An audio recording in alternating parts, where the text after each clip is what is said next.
आता लक्षवेधी 5 चालू आहे. अतुल भातखळकर. अध्यक्ष महोदय, माननीय मंत्री महोदयांनी उत्तर देताना सांगितलं फर्जी कंपनीकडून त्यांच्या एजंटच्या माध्यमातून ही औषधं खरेदी केली गेली, औषधं विकली, त्यांच्यावर आपण कारवाई केलीत. ही औषधं खरेदी कोणी केली? ते अधिकारी कुठे आहेत? या फर्जी कंपन्यांकडनं औषधं खरेदी केली.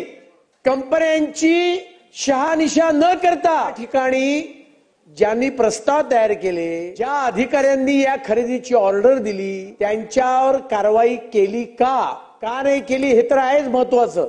आणि त्यामुळे त्याची माहिती द्या. क्रमांक 1. आणि आरोग्य मंत्री पण सदनामध्ये आहेत, म्हणून मी अजून एक प्रश्न विचारतो की या सर्व औषधांच्या खरेदी करता राज्य स्तरावर एक एकीकृत महामंडळ स्थापन करण्याची कल्पना 2014 ते 2019च्या काळात सुद्धा मांडली गेली होती.